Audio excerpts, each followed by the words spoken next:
me, I just always loved big houses. That's one of the reasons I became an architect. I loved going upstate to see houses like Lyndhurst, like going to Newport in the summer, and was always fascinated by the big old houses. And that's probably why I became an architect. And I've actually been building paper models and things with Lego blocks since I've been like 3 years old. So to me, building little buildings and making things out of cardboard has been something I've done all my life. I make models out of paper. People say, do you make them out of plexiglass or wood? The reason I make them out of paper is because sometimes they do need to be changed. I actually have tons of pieces and boxes that I've salvaged of models over the years. So even every now and then if I need a French door, instead of building it, I just go and find a salvage French door that I have laying in boxes here.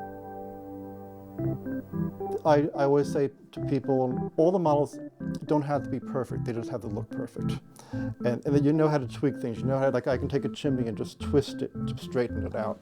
Or just take the knife and just push this, or go in with the knife and straighten out a window frame. And it's a visual, you kind of know, like, I mean, I can see this chimney is a little crooked here. And even this house here had its chimneys knocked off, because every time I present models, the first thing that goes in every model is the chimney tops. And I always had a little joke in one of the stories I was interviewed in. I always just say, I'm the only architect who doesn't worry about the chimneys falling off, because I'll just glue it back on. So. I work on models in the various earliest stages of design, and then we do an actual model. But then I do the model and I give it away, and then a year or two later I'm driving around someplace in the Hamptons and I'm looking at it, I think I worked on that one. That's how it got finished. It's interesting to see, because they're almost about 2 years away from when I work on them. My comment is, I always say successful houses when I say it looks like the model, actually. And some they really do. And actually it is kind of weird sort of sensation sometimes to walk through these houses, either under construction or completed, and you feel like you're inside the model sometimes. It is very strange.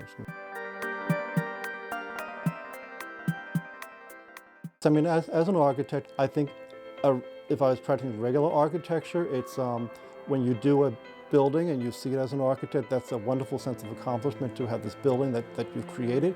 And people are always mesmerized how I build these models out of paper. As an artist and doing them all the time, it's just something that I just sit and knock them out. It's like, it's what I do.